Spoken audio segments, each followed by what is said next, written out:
like Tony Ricciardello was there. If he holds on to that position, he may well have the lead here. The West Aussie racing with so much speed. It is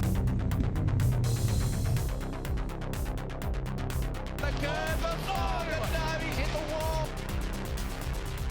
See that he blasts straight round the outside of the Audis.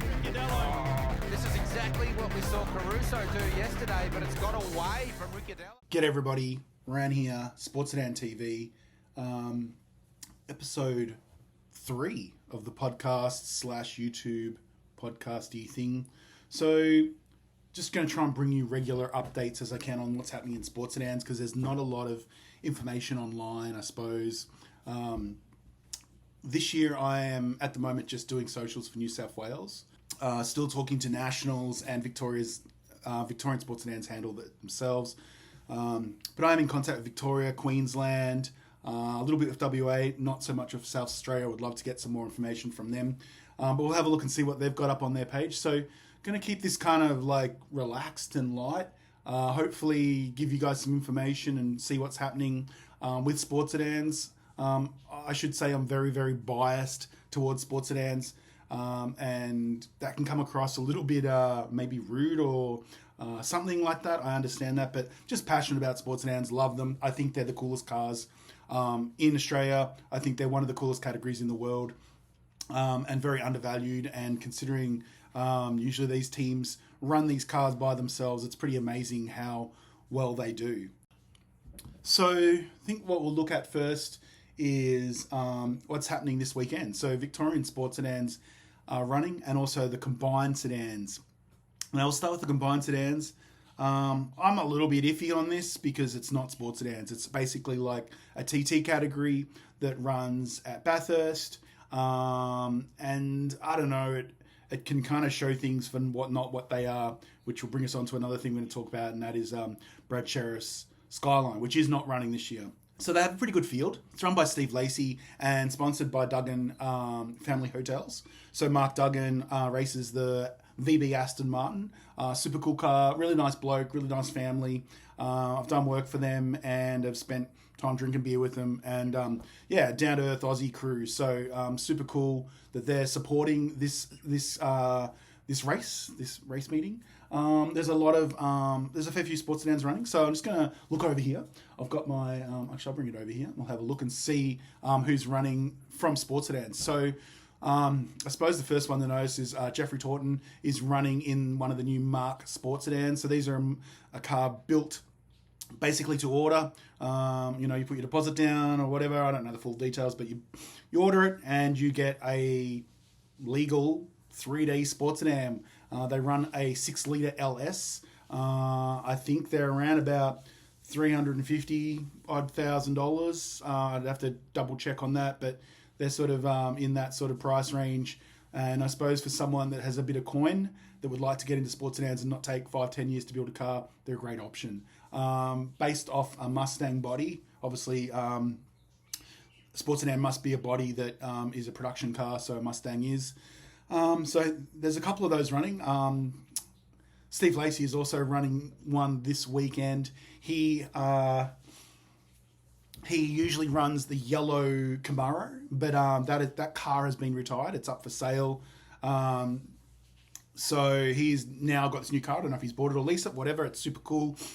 Like I said in one of the early episodes, that I'm going to have a chat to him about it and sort of see what it's like to run that car. It's super cool. So there's a couple of those running. We've got Hugh McAllister, who's running in one of those, it's like a Thai TA2 car, different to the TA2 cars we have here, Mustang, and it's running a 6-litre LS. No, it's not. It's running, I think it's actually running a Coyote motor in it. I did chat to him at SMP last year. So that car, the body is different from my understanding. Suspension's different. It is one of the TA2 style cars, much like another car that's running, which is the AMG Mercedes TA2 with a 6-litre in as well. So that's run by John Ford. That's the gold one. So there's a couple of those. So they're a good option as well. So again, not an Australian TA2 or American TA2 chassis. It's like a tie or something like that. It's a different series, so they're slightly different, and they've been able to work out that they can comply to Sport Sedan regs, unlike a TA2 car, which cannot, because that's 6.2 litres and the bodies supposedly are not accurate enough to be considered a true silhouette.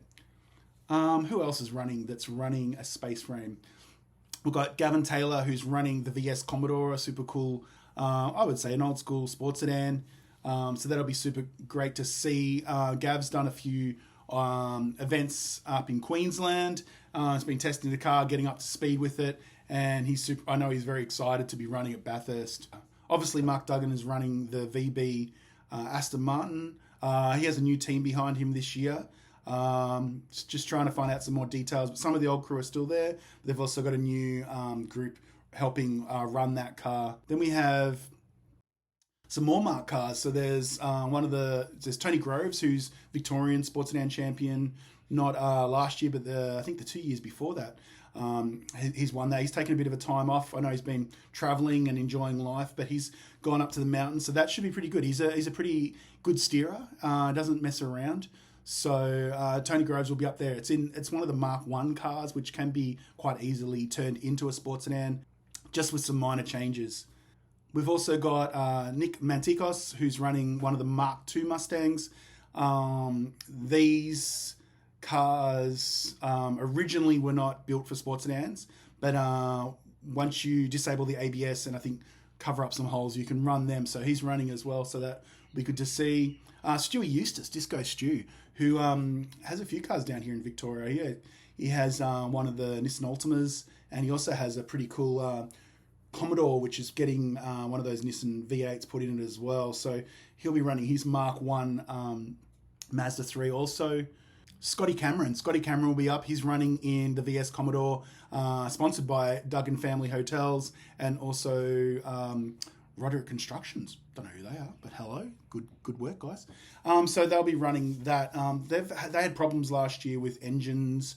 Ended up actually borrowing an engine from John Goulet for the final 2 rounds. I think it was from memory, I think it was, or maybe the final round. Anyway, Dave Scott's dad has built a couple of new motors, so they're all set, rejuvenated, and they launched their car last weekend along with the Aston. So it's good to see them bringing some attention to the category and trying to approach it professionally. So that's super cool. We've also got Josh Pickett. So Josh Pickett is one of the South Australian boys. He's got a Monaro that actually came from, I think, speedway racing or something like that, some sort of dirt racing. So it'd be great to see how he goes. I know he's been wanting to run with some of the higher up cars, so it'll be good for him to gauge that against, say, the Mark cars, because they're usually, well, obviously a Mark car won at Gold Coast, so those new Mark sports sedans are pretty serious bits of kit. So it'd be good to see him go against them.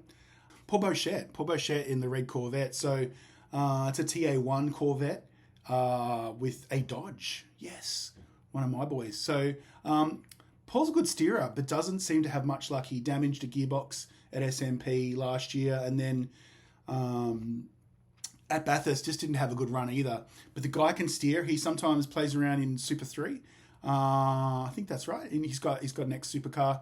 So it'd be good to see how he goes. So there's those boys, and then there's a bunch of other people running, but I'm not sure who are sports sedans or not. So we won't go too far into that. I know Mark Tracy's running his BMW. That'll be good to see.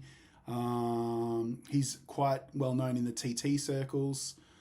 Angus Fogg obviously ran some 3 national rounds last year in that Mustang. So he's bloody quick. He'll be doing 300 plus kilometers an hour down the straight. So it should be pretty interesting to see how he goes.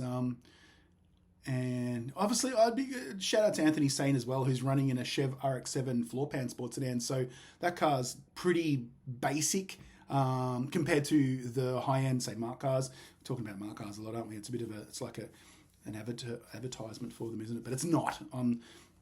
I think it's cool. I think it's another option to getting into sports sedans. But anyway, it'd be good to see him. So yeah, good luck to everybody that's running. If I haven't mentioned you, I do apologise. But you can obviously hop on the entry list for on Facebook for the combined sedans, Duggan Family Hotels. See if someone is running and you can cheer for them.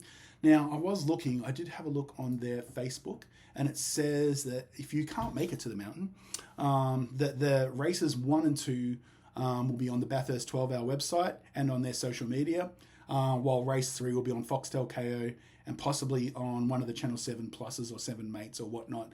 So, again, you can get over to the Duggan Family Hotels Bathurst 12-hour Combined Sedans 2024 page. So that has all your information, and it has a bit more of a comprehensive list. So the next thing I wanted to touch on before we move to Victoria is about the Brad Sheriff car, because that caused a lot of drama at the Combined Sedans last year. Now, there is talk that it was banned. It wasn't banned, okay? Now, I'm going to go over a bunch of different things on why it wasn't banned. You're probably going to, well, it can't run exactly how it was, so it must be banned, blah, blah, blah, fucking whatever. But it wasn't. So basically, there was a breakout time. So you couldn't do under, I believe, a 209. And Brad did break that on one lap. Spoke to Brad. He didn't mean to. He was trying to keep it under.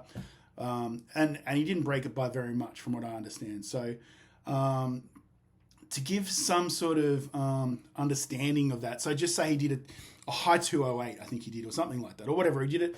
I've got down here he did a 209.17, but I'm not sure if there's another time that he did that was a little bit quicker that's not listed. But Jordan, when the Nationals went there, did a 202.54, so substantially faster than Brad's Skyline.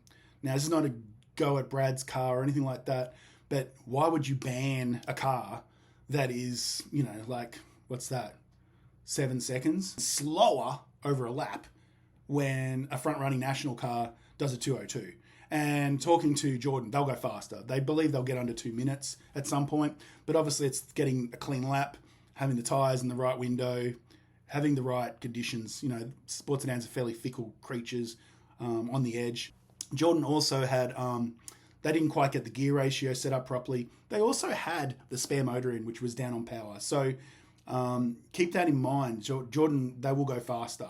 So Brad did a 209.17, maybe a little bit quicker at one point. So basically, without going too far into it, we have rules on our tracks with power to weight ratio that hasn't sort of been that enforced. But anyway, Motorsport Australia noticed that sports sedans were getting quicker and quicker and quicker, because we are. Not crazy amount, but we're slowly ticking away at it. And to try and get ahead of it, they've decided to, through lots of negotiation between Motorsport Australia and sports sedans, we've come back to a 1.5 to 1 rule, which I touched on in the preview in episode 1, if you want to have a look at that. Now, speaking to Brad, his car was pretty much running at 1.5 to 1. So his car wasn't really actually, it wasn't legal. It was legal, I should say, at the time. We didn't have that power to weight ratio. The only thing he did wrong was break out that 209. He went too fast. So that's the only thing. Brad's car, he decided with the rules changing and be going to 1.5 to 1, boost limits and things like that, whether you agree with them or not, that's what's happened, and it's in the regs now. You can have a look at the 3D regs, the 2024 ones. Brad decided to basically park the car up. He fixed it up. He had a little bit of a bingle at the mountain and built a new car to the regs, lighter, more suited to the job. This car started off as a time attack car, became a sports sedan, dominated in Tasmania, and after running that Bathurst combined thing, he decided that it was time to build a car for the job. So he has a new R34, same sort of package in it, lighter, running to 1.5 to 1, running to the boost limit, everything like that. So my understanding is he couldn't go this year for whatever reason. I don't want to get too much into that, but he couldn't. And he wants to do the National Series. So I think it's going to be super good to see that. But just to be clear, he was not banned. The car was not banned. It's not four-wheel drive, by the way. It's two-wheel drive.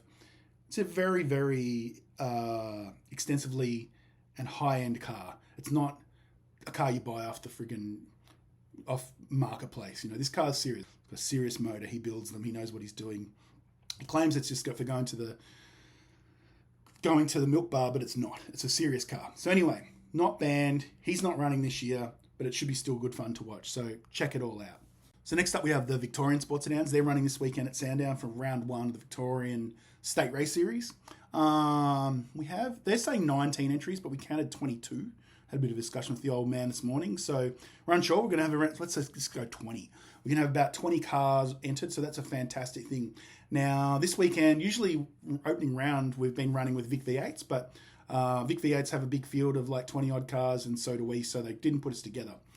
I should say I think Vic V8 should just be sports sedans, but that's probably for another podcast. All these bloody classes that look the same, that basically are the same and should run together. Anyway, it will be on Blendline TV. I think we do have some times. So on Friday we have open practice, so there'll be 3 or 4 sessions on Friday, but Saturday qualifying is at 9:35 a.m, race 1 at 1:45 p.m, and then on the Sunday the 17th of February, race 2 is at 9:35 a.m, and race 3 at 1:35 p.m. So I do believe definitely the races, maybe qualifying, but definitely the races will be on Blendline TV. On Facebook and on YouTube. Don't click on any of the links in the comments, because usually it's people trying to scam us. Blendline have a YouTube channel and a proper Facebook page. Watch it on there. Some cool cars are running. The first one I noticed is Travis Condon, who ran in the Nationals last year in that little green Corolla with the big Chev in it. Big personality. Great to see him in State Series. I think that he'll be far more competitive in the State Series. He just wanted to do Bathurst and Gold Coast and some big events with the Nationals last year, so that was super cool. Big Dean Cam's running the Corvette again. Darden Brown in the Gallant. We've got Paul Connell, who comes across from the TT world in the RX-7. Jeremy Davidson. I think he's in the black RX-7 with the Cosworth motor, but we'll double check on that. I'll try and have a chat to some people this weekend.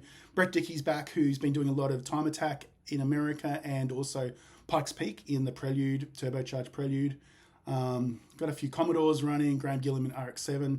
Bruce Henley's back in the RX-8. That's fantastic. So we haven't seen him for a fair while now. The series champion Francois Habib is still in his Commodore, his Dodo Commodore. I really want to see him out in his Ford Sports Sedan. I'm not really a big fan of Commodore supercars. It's not really my jam. So I know he's working very hard on getting the ex-Bob Gill blue Falcon Sports Sedan done. They've done a lot of suspension work, body work, cars sitting down nice, looks really tough. I've got my old man Ron McClurkin in a 300ZX. He's had a lot of fuel issues with that, but he'll be running. Benny McLeod, who's been doing quite well in that red Commodore. I know he's building a new car as well to run. Vin Stenter's in the Barra Mustang. That should be super cool to see. He's been working hard in the off-season to try and get over some issues they've had with boost and different things with the car. Chaz is back in the Camaro, so it'll be great to see him back out running. Kevin Stoopman in the Evo 7, so he's got a couple of really quick Evo 7s. I think he's sold one, but this one, when it goes, it's a bloody weapon. I did pass it on Sandown Straight when it was on fire, and it was like I was going into the mist. Horror story. Thankfully, he was okay and the car wasn't too damaged. There was a lot more smoke than fire. So that's this weekend at Sandown. So that should be good to see. So the next thing I wanted to talk about was the Supercars Super License points table. So to race in Supercars, you need to have X amount of points on your license and a bunch of other things to be able to do that. Now, there's lots of categories on here. But I wanted to talk about supercars and sports sedans. Now, I'm trying not to rag on supercars. I don't want to be like that. But this makes no fucking sense. I don't get it. A Gen 3 supercar weighs, what does it say? It says, I'm looking online, 1335 kilograms, and they have 600 horsepower. Somewhere around. I don't know. Maybe it's a little bit higher, a little bit lower. But anyway, sports sedans weigh like under 1,200 kilograms and have, I don't know, what do they have? 750 horsepower. So they're lighter and more powerful. We are allowed to run traction control. We don't run any ABS. And obviously we have aero as well, more aero than a supercar does. So to me, a sports sedan is going to be more work to race. It's faster. It's more powerful. It's lighter. It's It's got more aero. I don't know. To me, it seems like you would think if you can drive a sports sedan, you can definitely bloody drive a supercar. Now, obviously, supercar drivers, for the most part, are professional race drivers and are fantastic drivers and are on another level. Not all sports sedan drivers are like that. Totally get that. And to be honest, for 99% of sports sedan people, this super licensing means nothing. It doesn't mean anything to me. I don't really give a shit. I'm not racing supercars. Don't have the money, don't have the talent. I'm old. Most of us are like that. But for someone, say, like Jordan Caruso, who may want to go down that road, he's talented enough. He's certainly still young enough. He's pretty young. He could definitely go down that road. And maybe there's some other guys, that young kids of people with lots of money who are in sports sedans now who may want to go down that road. And with the way that it's set up, it's just not going to happen. So for sports sedans, a sports sedan, to win, when you win, you get 5 points. Now, where if you win in Super 2, you get 15, Super 3, 12, Porsche Cup 12, TCR Australia 10, more Porsche stuff, GT 8, Trans Am Series 7. Let's use Trans Am. So they get 7. It's only a couple more than we do. So I don't know. It seems like this is based on like how much money someone's paying. It doesn't. I don't know. There just doesn't seem to be any logic to this. Why you would say that a more powerful, lighter, faster car, someone that can control that and handle that, isn't ready to drive a supercar. It just feels ridiculous to me. I would love to get some feedback in here, technically why. If you look at the driver standards in Super 2 and Super 3, it's pretty fucking bad. If you look at the driving standards in the Porsche series, it's pretty fucking bad. There's a lot of crashes. I don't see sports sedan being worse than that, do you? I think for the most part, the driving standards are better. I understand there's probably more professional and high-end drivers in Super 2, Super 3 and Porsche. And obviously Trans Am 2 is becoming more like that with some pretty high-end drivers as well. So I think that it's something that needs to be looked at. Maybe it doesn't matter because it's only going to affect the random person. But I'd like to get your feedback on what you think of this point system. It just seems like a bloody joke to me. It doesn't seem like it's, should I say fair? That sounds like I'm being a sook. Nothing's fair, is it? So, super license, not cool. Not cool, guys. I think you fucked it up.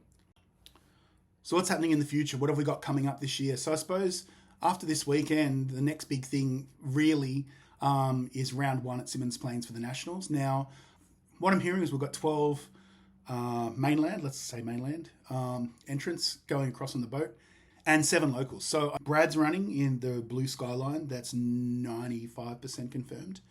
Also got Ben Patel, who's got this really awesome 180SX with a 2J in it. Very serious car. I do believe it's got Hollinger, the big brakes, all the good shit. Tim Mann, obviously, who won the Tasmanian series last year, the Tasmanian Sports Sedan series, is waiting on his engine to be finished. He should be a good mid-runner. Steve Gangal is running in a VL Commodore. I do know that car. I think it was in Queensland for a while. So Simmons Plains should be a really interesting one with the Nationals heading over. We should get to see... I am hearing that Tony Ricciardello and Jordan Caruso will be in the John Goulet Audi. I have not heard if young Steve Tomasi is running. I'm not sure of that. I know that Mark Duggan is, Scotty Cameron is, I believe Ashley Jarvis is in the Monaro. So there should be some fairly solid regular national competitors going over, competing against, what some people are saying is the future, which is turbocharged cars in Tassie. And for some reason, Tassie is this little melting pot that has decided that sticking hairdryers on things is a good idea, and I fully embrace that and get behind it. I am a fan of the turbo. I'm a fan of all of it. It's all bloody cool to me. I'd stick a V6 turbo in my Calibra tomorrow if I could. But do also love the Dodge because it's got red rocker covers, which means it's from hell, so that's great. So Simmons Plains, I know some people are like, oh, it's too far away. Why are you going there? Blah, blah, blah. We were meant to go there last year, but a bunch of things happened and we missed a deadline of being able to get the cars over. Some people are calling bullshit on that, but yeah, it's not. It didn't happen for a bunch of reasons. So it's super good that we're getting over this year. I think it's what Tassie deserves. They deserve to have the Nationals come over. Haven't been over there for a long time. And then from there, we go to South Australia to the Bend. So that's another good one. I've heard that, again, that some of the guys that aren't running Tassie will be running the Bend. So that should be a bigger field. And then we head to Sydney Motorsport Park, which I believe is a combined round for New South Wales. Round 4 hasn't been organised yet. Well, it hasn't been organised. It's not confirmed. They're trying to work things out. So hopefully round 4 gets sorted out. And then round 5 will be Bathurst with TCR, with the Speed Series and all that sort of thing. So that'll be a big way to end the year. So Nationals, I think last year was one of the best years they've had in a long time, in my opinion. This year will be interesting to see how they go with the new regs that have come in, with the economy slowing down and people running out of money, blah, blah, blah. It's pretty expensive to run a national car, I've heard. Most people spend between 5 and 15, I would say. That'd be so 10 grand probably the average that people are spending around. So I know some people are spending more. I don't know many people that are spending less than 5. Once you factor in tyres, fuel, accommodation, travel, entries around about $1,000, $1,500 usually for nationals, which is actually substantially less than a lot of other national categories. They've been trying to keep it down, but obviously everything's becoming more expensive. For example, ELF 105 is now up to $5.50 a litre, which kills people like me. But it's the way of the world, not having to go at race fuels. Prices go up. Tyres we're going to go over to Hankook's this year. We're going from Kumho's, so haven't seen the price on them, but usually it's about $2.5 a set, approximately. So that'll be interesting to see. In other states, what's coming up? We've got South Australia, who, again, I don't hear too much about them. From them, I should say. They sort of just are rowing their own boat, which is great. Good to see the boys there, full steam ahead, trying to build up the category. They'll be joining in with, it's not a joint round, but a number of them will be running at the Bend in May, so that should be good to see. They're starting on March the 9th, so they start just before Nationals at Malala for a night meeting. And then they go do a couple of rounds at the Bend, back to Malala and the Bend. I do know that they are using different configurations of the Bend, so it won't be the same one for the 3 rounds that are there, so that should be super cool. I know they're trying to boost up the 2-litre side of things. They have been in the past a little bit more open to invited cars, trying to build up the grid. Totally understandable. Kind of, what can I say? I'm not always a fan of that, but I understand it. They've got to do it. They've got to build up the grid, and hopefully eventually it'll be just sports sedans that are running. Tassie has 1 million rounds. They have 6 rounds. They're back at Simmons Plains in late February. So that's the weekend after. That'll be the weekend of when the supercars are at Bathurst. So that weekend. And then they've got a bunch of other rounds. 2 litres start in March at Quarter Park. Quarter Park's back. Quarterback's back, baby. It's bloody good. Driven around it. I love that track. It's a little bit of it's like a bull ring. It's like a MMA friggin' octagon. It's hectic. It's cool as shit. It's really fast. Easy to smash into walls. Elsewhere, New South Wales don't sort of kick off theirs until April, and funnily enough, it's in Winton, in Victoria. But they're doing that because obviously they've been down to one racetrack. One raceway is to be confirmed at the end of the year for them, but that looks like it's coming back online, so that'll be fantastic. So there's a lot of infrastructure going in there, a lot of money being spent on Old Wakefield, now known as One Raceway, very inclusive. And then Historics. Historics is building up a lot of steam as well, and they're off to Malala in April 26, 28, so that should be super cool. I believe they've got a decent field already, so head over to their page on Facebook. Everyone's on Facebook for the most part.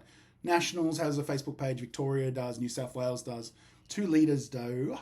Tassie do have a group. South Australia have a group as well. Queensland is probably actually the only one. And I don't have the Western Australia one either. I don't know why I don't have that. Check it all out. There's lots going on.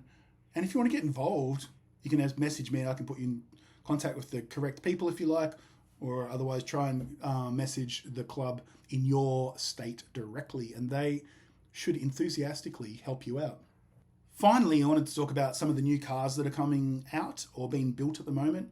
I actually got to see some photos of the Modena, is it a BRZ or a GT86, Toyota 86 platform.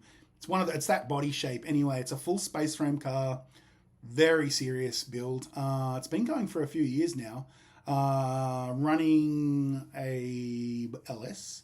Now, the photos I saw were on someone's phone, and they wouldn't let me take copies, and I only got short looks because it's all very hush-hush under the cover.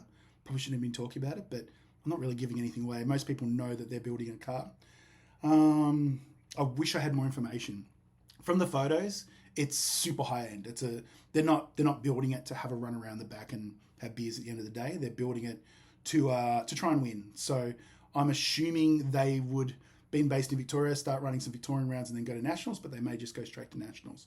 So that's a car to keep an eye out for from Modena. There's a couple of Lambos being built. One in New South Wales by Steve's Toy Shop. I've heard that there is a new owner for that. Someone has purchased it, but I cannot get any more information out about it. I believe it's running a Chev in it, which is pretty common for Steve's cars. I'm assuming it'll be yellow. Good chance of it. He has lots of yellow paint, he told me. So that, look, I'm keen to see that. There is also another Lambo being built in Western Australia. I have seen pictures of the framework and the body.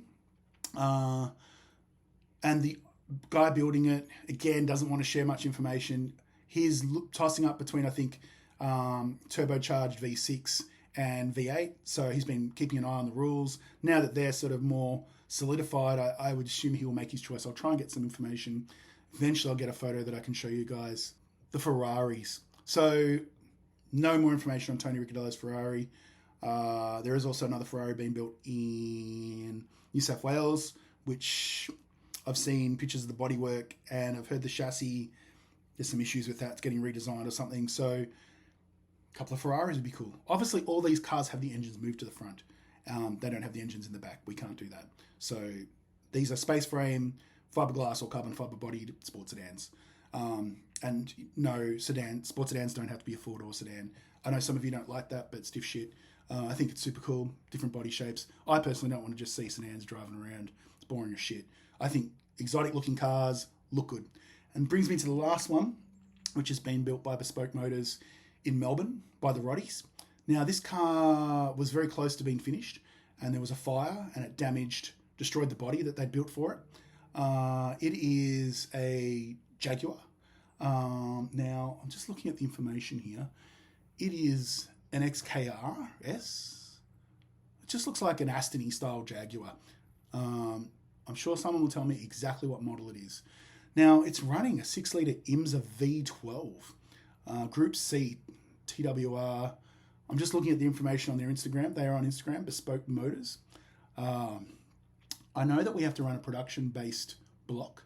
They're saying the heads are different, but the block is closest to production. I am sure they've read the rules and that it'll be all good because that would be super cool.